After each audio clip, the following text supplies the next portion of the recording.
Hello, I'm Mark Ells, Town Manager of Barnstable, and this is my Town Manager update for June 1st, 2023.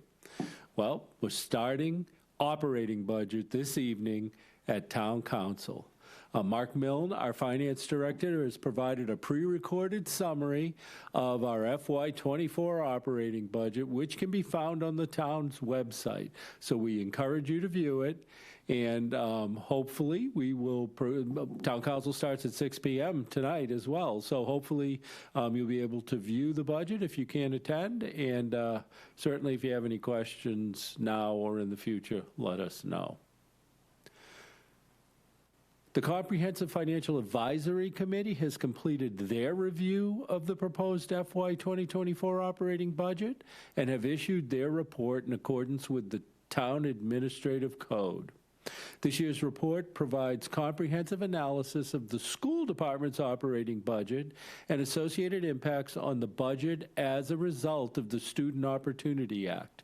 The report also includes other significant components of the budget for our major departments like police, public works, and others.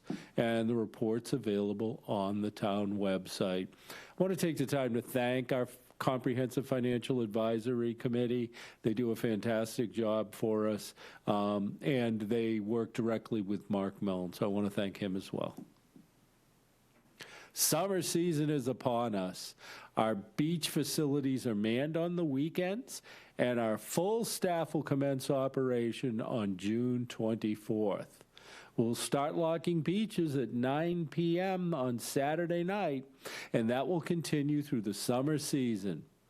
If you've not obtained your beach sticker, please do so using our convenient online purchasing system, and keep your receipt, because that's what you'll use to get into the beaches until you actually receive the physical sticker.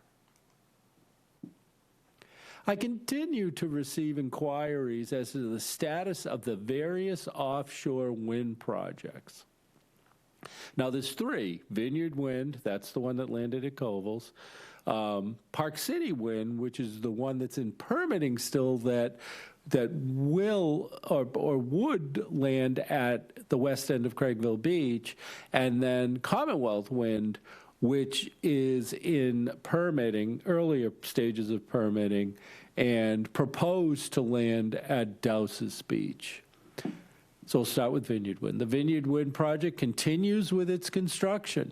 If you want to take a look at how these projects look, go down to Covels Beach, drive up Craigville Beach Road to the east, then turn left onto Strawberry Hill Road. It's in the ground. So you can take a look at it, because a lot of people will say, well, how will this look once it's installed? You don't really notice it. There's some catch bay or manhole type covers, but otherwise it's all utility subsurface. We anticipate the Vineyard Wind construction to conclude in June shortly for the summer, and then they're scheduled to commence construction after Labor Day. Their construction primarily entails pulling wire, cable, through the conduit that they put in the ground. The Park City Wind, the next one, is still in the final stages of permitting. It is our understanding from legal counsel of the Connecticut Department of Energy and Environmental Protection that Park City's Wind Power Purchase Agreement remains in effect. I've had questions because there have been discussions and articles relevant to the financial viability of the second and the third phase projects. So State of Connecticut is telling us that they haven't defaulted on the PPA and it remains in effect.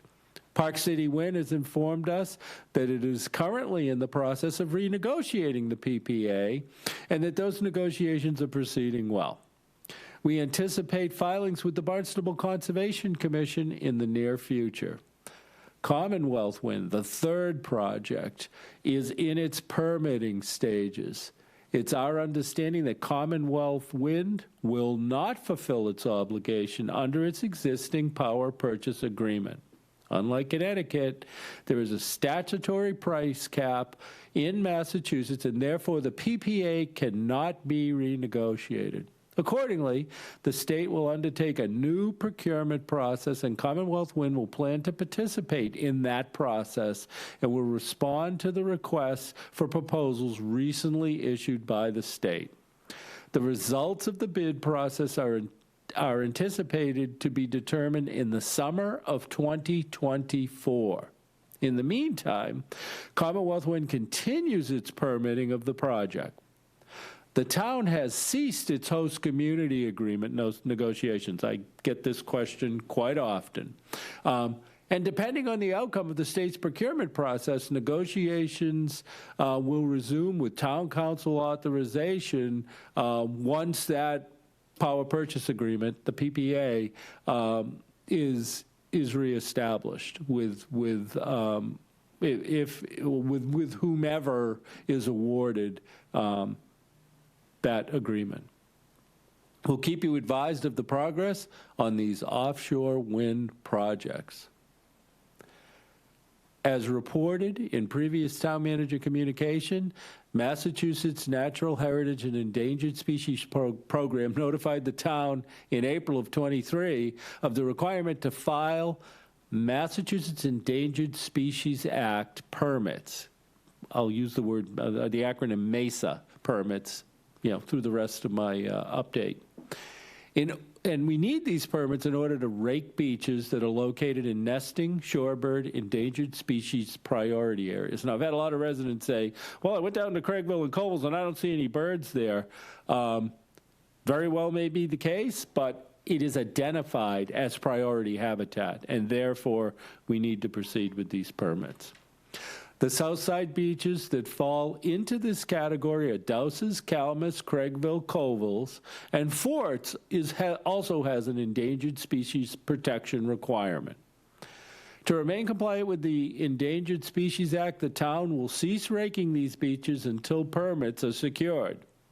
Specifically, the town does not want to be cited for a take, which includes harming, harassing, or negatively affecting the habitat of the endangered species. The intent of the MESA permit is to clarify requested beach activities. These activities include raking, grading, planting, ball playing, and other events. And the purpose of the mitigation strategy is so that the town cannot be accused of a take, meaning having a negative impact on these rare and endangered species. In other words, the town will be protected from a potential legal action related to the Endangered Species Act, as all beach activities would be claimed under this permit. Each of our Southside beaches are unique, and some are more complicated than others to obtain MESA permits. Therefore, we've selected Craigville as our first beach to pursue a permit.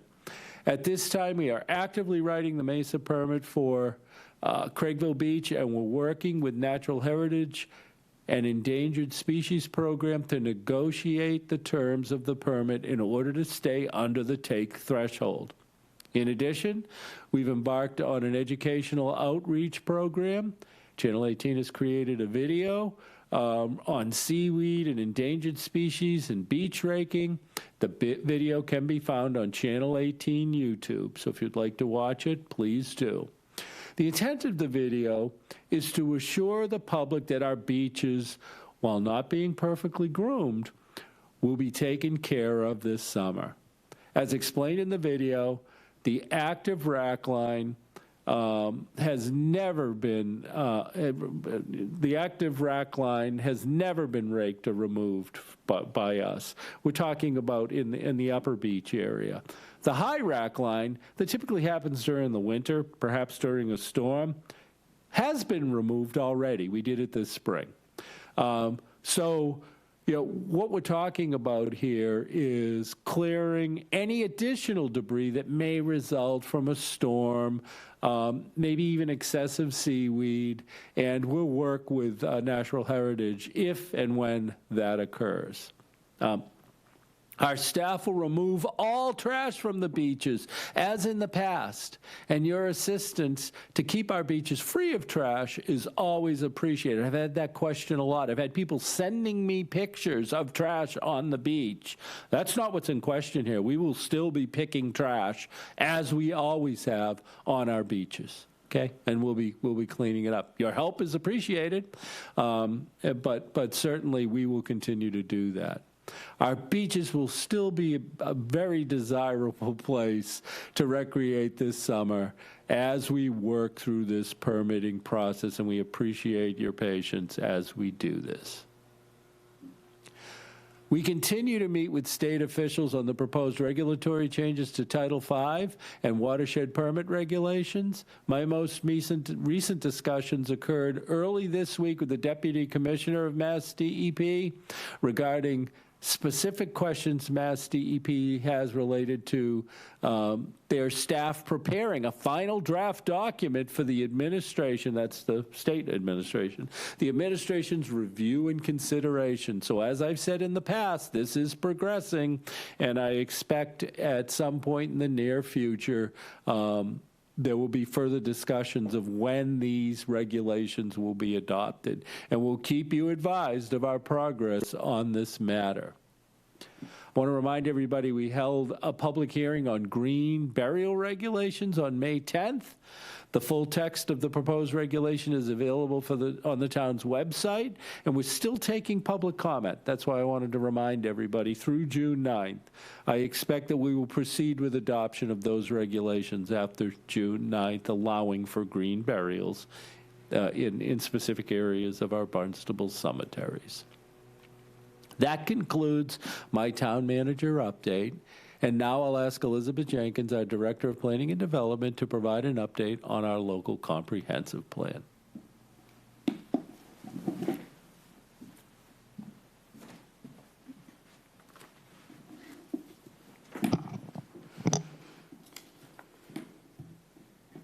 Thank you, Town Manager Els. Elizabeth Jenkins, Director of Planning and Development, to check in on our ongoing update of the Barnstable Local Comprehensive Plan. Just as a reminder, the first phase of our project is focusing on building the base of our plan, our existing conditions report, and our vision statement. Our existing conditions report was put out to the public for comment, and a group of local comprehensive planning committee members is reviewing and reconciling those public comments into a final document that will be presented to the full local comprehensive planning committee. The vision statement, and just a reminder, the vision statement is a vision for future land use, growth, and resource protection for our community for the next 10 years. The LCPC, taking into account public input and the existing conditions plan, has drafted a vision statement that will guide the remainder of our local comprehensive plan. That vision statement has been put out to the public for comment, and public comments will be accepted on the vision statement through June 15th. The LCPC put a tremendous amount of work into this document, this vision statement. It's very brief. If the public wants to go to barnstablelcp.com, right at the top of that webpage, you can click in and read the vision statement, provide comments right there on the website, or also provide them to the Planning and Development Office. Again, the vision statement will be the foundation of the remainder of our local comprehensive plan. And I highly encourage everybody to take a look and to give comments on that statement. The next local comprehensive planning committee meeting is scheduled for Thursday, June 22nd at 5:30 p.m. Again, they will be considering comments on the draft vision statement and hopefully coming close to a conclusion on phase 1 of the LCPC. We have worked on development of a scope for phase 2 of an LCPC, which is in front of the town council for appropriation. This phase 2 will build on issue areas that are identified in our vision statement, the primary component being a future land use vision map for the town of Barnstable and its villages. So we thank the community for their participation in the process, and we'll continue to provide updates as the plan progresses. Thank you.